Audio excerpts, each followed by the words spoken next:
Okay, so this is the second installment in the gas laws lectures, and basically what we want to talk about here is the empirical gas laws. Empirical means that these were determined by observations on macroscopic samples of gases. Most of them were determined hundreds of years ago. And so these are all things that you could reproduce, and a lot of them, as I've indicated in red here, fit with our common sense. Okay? But what's different is that here we're going to connect these with a molecular picture. We're going to think about what the particles that make up the gas, if they're molecules or atoms, are doing that causes the phenomena that we observe in the macroscopic samples when we change the parameters of the sample, the observable parameters, the conditions in specific ways. Okay, so the first one that we're going to talk about here is the relationship between pressure and volume. And your common sense will tell you that if you squeeze, if you trap a sample of gas inside a flexible container, and you don't change the temperature or anything like that, and you were to squeeze that flexible container, right, increase the pressure, that means the volume will go down. We expect the gas molecules to be able to respond to that increased pressure. The reason why was covered at the end of the last video, right? Gases are mostly empty space. So if we push on them by increasing the pressure, they can respond by reducing their volume. The gas molecules just get closer together. And vice versa. If we have gas molecules under a given condition and we reduce the pressure, that volume can expand if you have a flexible container.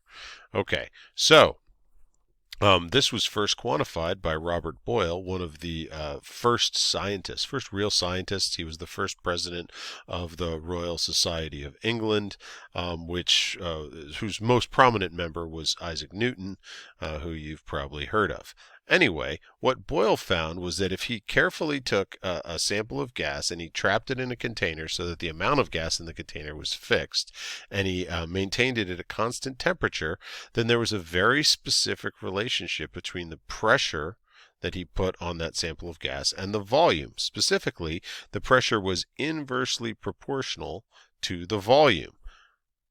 If he had a sample here, for example, at 1 atmosphere pressure, and the volume was 22.4 liters, if he decreased the pressure on that sample to half an atmosphere, he would find that it doubled its volume to 44.8 liters. And so that relationship is expressed here, and if we plot it that way, it's a little bit easier to deal with. It's a nice linear relationship here where we basically can see more clearly that if you double the pressure, the volume gets cut in half.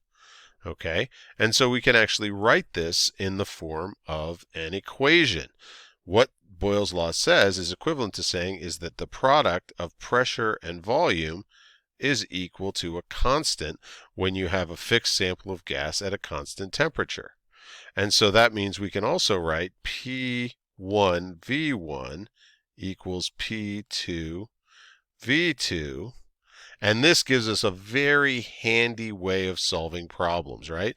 Because a lot of times you're going to have a situation where the amount of gas and the temperature is fixed, and you've got two pressures in a volume or two volumes in a pressure, and you need to figure out the fourth one. And so you can use this relationship to figure that out. And sometimes you'll see it written as P1 over P2 equals V1 over V2. Of course, that's equivalent. That's just a very elementary algebraic manipulation of those relationships. So let's talk about what's going on at the molecular level to make this happen. Okay, so the molecular level picture is called kinetic molecular theory. And so the idea here is that the macroscopic properties that we observe for gases derive from the collective action of the particles that make up those gases.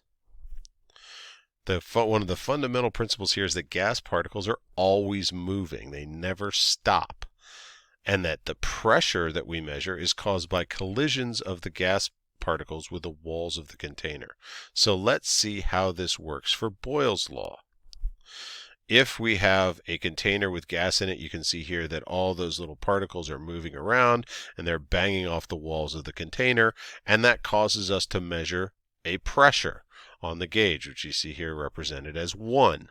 Okay, that doesn't matter what units it is, it's just 1 unit of pressure. Now, if we were to take the volume and cut it in half, in other words, if we were to take this piston and move it so that the volume was cut in half, what happens is the density of the gas is doubled, right? We've got the same number of particles, but they're in half the volume. And so that in turn means that the number of collisions is going to go up. The number of collisions per unit area on the walls, and since force per unit area is pressure, that means that the pressure is going to double when the volume is cut in half. There's twice as many collisions, and so the pressure is going to double. Now, one of the reasons that we know this, and one more thing that we need to take into account, is the force of those collisions. If we're not changing anything about the system, it makes sense to assume that all those collisions would be the same when we decrease the volume. And so the relevant parameter here is the temperature. The kinetic energies of the gas particles, so the average kinetic energy of the gas particles, is proportional to the temperature of the gas sample. This is a definition of temperature that you've heard me mention a few times in the class, that temperature is proportional to average kinetic energy. So that basically means the speeds, which controls the force of the collisions of the molecules with the gas with the walls of the container, is proportional to the temperature. That's the last portion of kinetic molecular theory that we need to think about. So here we've introduced the parameter temperature and said that's proportional to the kinetic energy. Okay, and we haven't really said it explicitly, but it's clear that the amount of gas, or the moles of gas, which we will denote with an N, are also important to take into account, since we have to hold them constant in order for this whole kinetic molecular theory explanation to work out. Okay, so let's think about the next gas law, empirical gas law. This one has to do with the relationship between volume and temperature of a fixed sample of gas held at constant pressure. And it's named after the man who discovered it, Jacques Charles. Okay, and again, a very long time ago, he quantified this, and what he found was that the volume of the sample is directly proportional to the temperature. Again, you can do a common sense check here, and you know this already. How do you heat up a hot air? How do you blow up a hot air balloon? Well, you heat up the air inside it and the volume increases. The pressure's the same because it's just atmospheric pressure. Okay, so what we have here is a relationship like this. So we have the volume on the vertical axis, and we have the temperature, and we'll talk about these units in just a second, on the horizontal axis. But the main thing to understand here is just that you have this nice linear relationship between the volume and the temperature. As you increase the temperature, the volume increases linearly. Again, you've got pressure and number of moles are fixed for this sample.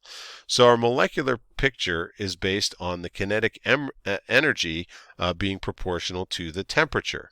So when we have the system at 273 Kelvin, which happens to be 0 Celsius, we have here we have 7 gas molecules, and they're moving around a certain amount.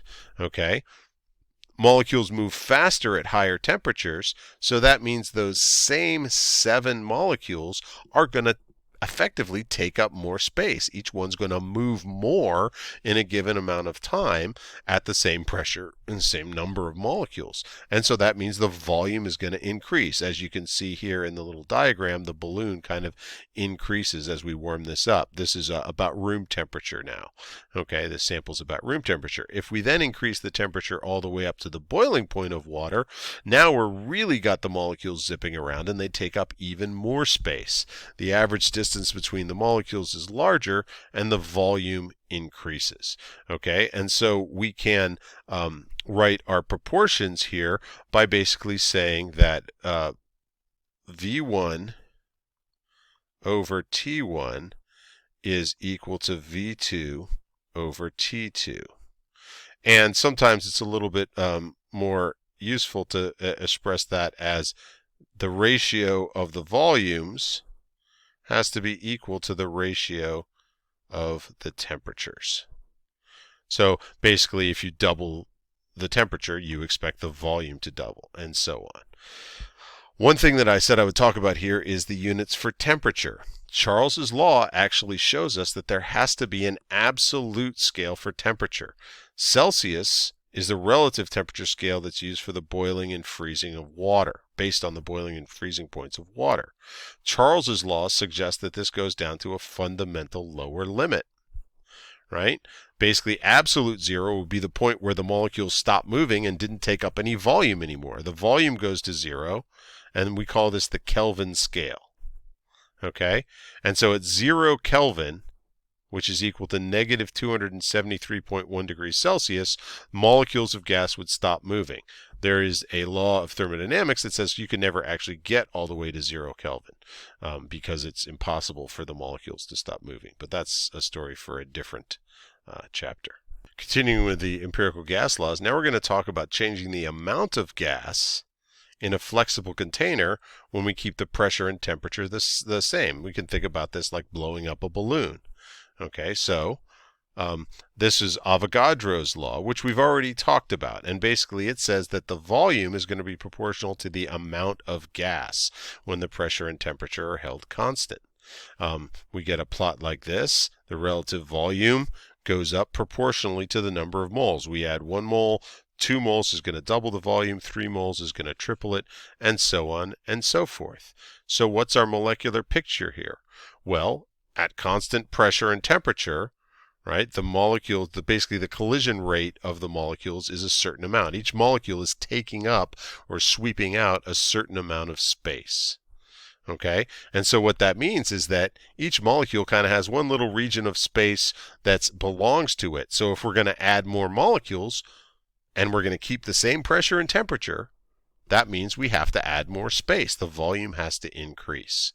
So we go from 1 mole and we get 1 unit of volume, and then we add more, we're going to get 2 units of volume. There's just no way around it. Okay, and so this basically has the same proportionality ratio as with the volume and temperature. So volume 1 over volume 2 is going to be equal to moles 1 over moles 2. That's the proportion, right? Doubling the volume means you have to double the moles. One final point is that the identity of the gas molecules is irrelevant. Only the number matters. Okay, that's another thing. That was how we used Avogadro's law in the past to justify the existence of molecules. The last one we're going to consider has to do with what happens when you heat a fixed volume of gas. What happens to the pressure? So you can think of a pressure cooker. Basically, what happens is that as you increase the temperature, the pressure has to go up. That's how pressure cookers work. Volume and amount of gas are fixed. And so, again, we're going to get this nice linear relationship, the pressure going up with the temperature, and we're using the absolute scale again. Okay, and so the molecular picture, as before, the kinetic energy is proportional to the temperature. So as these molecules, we've got 7 molecules in our closed container, the volume is fixed now, but the collision rate is determined by the temperature. And so as we heat it up, those molecules start to move faster. They hit the walls more often. We record that. We experience that as an increase in the pressure. And that just keeps going up as they move faster and faster. Now we've increased to the boiling point, and so the temperature has gone up, the pressure has gone up proportionally to the temperature. And just to be complete about this, we've got the same sort of relationship. P1 over T1 equals P2 over T2, and so we can write that as P1 over P2 is equal to T1 over T2, just like for the other parameters that have had directly proportional relationships. If we double the temperature, we expect the volume to double in response. So what you should do here is you should look at these proportionalities and learn how to use them. Learn when the things are directly proportional, how to set up these proportionality equations, and when they're inversely proportional. The only inverse proportionality we saw in this video was for Boyle's law with pressure and volume.